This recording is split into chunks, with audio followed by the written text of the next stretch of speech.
It's time to enter the drone zone with me, James Drone, aka Pure Ambient Drone. So hit that subscribe button, tap that bell, and get ready to synth on. Hey there, Synth Drones. We're back with another episode, number 66 of Midnight Synthesizer Talk with me, James Drone, the voice of synthesizers.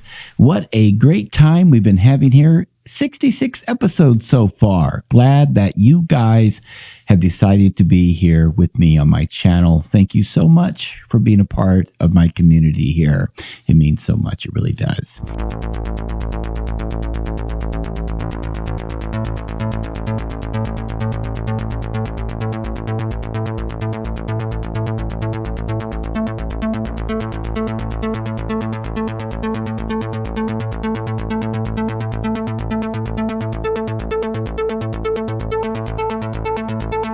Well, tonight I want to talk about the Monopoly coming out from Behringer. I'm really excited about this one because I had the Poly 6.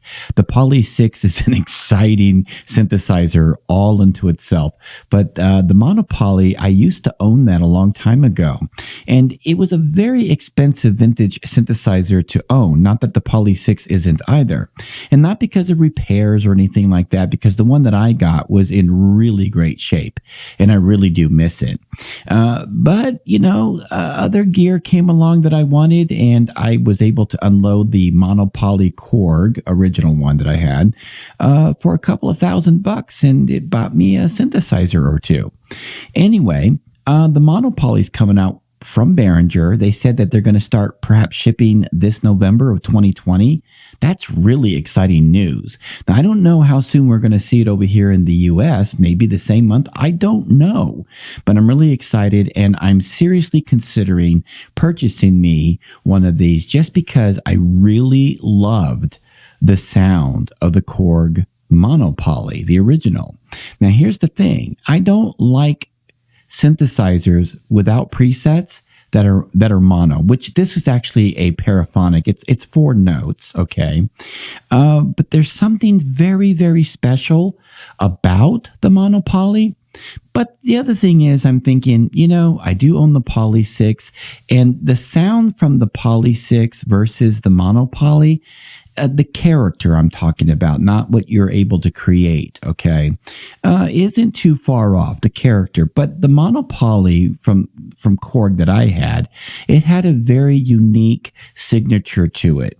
I believe that it's just something about how the synth is designed that you can just squeeze out some really wild and crazy sounds, but then you can make some really musical tunes out of it as well. But it's the character of the synthesizer that has always intrigued me, and I've always enjoyed the character of that synth. And I'm kind of curious to see if the Behringer Monopoly is going to be able to translate that character into 2020 into something that we're familiar with. And so that's why I'm just like really interested in thinking about maybe I should grab this one up and do some demos here for you guys and see where I go with this thing and how I like it. I might actually fall in love with it and set it right next to my Poly 6. Who knows, right? Okay.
I've been listening to it because there are some more videos out concerning the sound.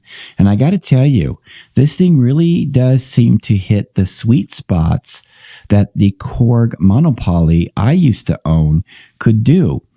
And it's probably going to do it without all of the noise and the hissing, because my experience, and it may just because the synthesizers are just old, my Monopoly was kind of hissy, kind of rattly, noisy little thing. Not rattly, but hissy. Yeah, kind of noisy. And so is my Poly 6. It can be. Now, I've heard that that's kind of the nature of those synthesizers, to be a little bit like that. But I'm thinking with all of these new components and a twist on 2020's technology, maybe Behringer has figured out where they can make it a little bit quieter. That would be nice. But I'm really excited about the Behringer. But I got to tell you what, even though I'm excited about the Behringer Monopoly, I'm super duper excited about the Pro 800 that they're coming out with. And I know I've said this many times before, but I just am very excited about it. And then I'm also excited about the UBXA, which we don't know when that's going to be coming out either.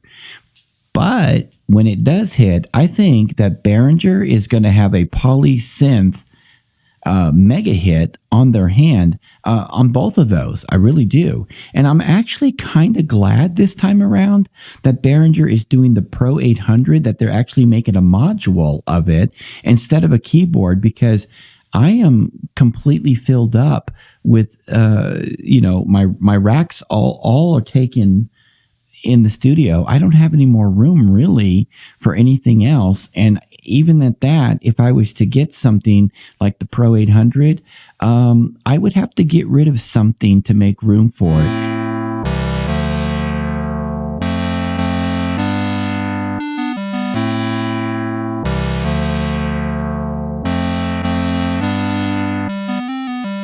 I think I was up to 29 synthesizers. But see, when Behringer's pumping out these incredible reinvented synthesizers, these incredible sounding machines, because all of Behringer synthesizers to me sound great, okay? It's hard to resist them. And the only reason why I've been able to do so for so long, and I really haven't been doing a good job. I've had quite a few Behringer gear in here already. But the reason why I have been doing such a good job of not hanging on to all of these synths is because I really gravitate towards poly synths. But now it seems like Behringer has figured out a way to get my money once again. And this time I'll be keeping the synths. I still have the DeepMind 12. It is an incredible synthesizer that has a lot going for it. So there's some exciting times coming up, and it looks like November is going to be a great time for somebody around the world who will be able to order a Monopoly from Behringer. That's going to be exciting. I'm hoping that I'll be able to get one in here and demo it for you guys. But what do you all think about the Monopoly? Leave a comment below. Talk with me. And until next time, hit that subscribe button, tap that bell, and above all, keep calm and synth on.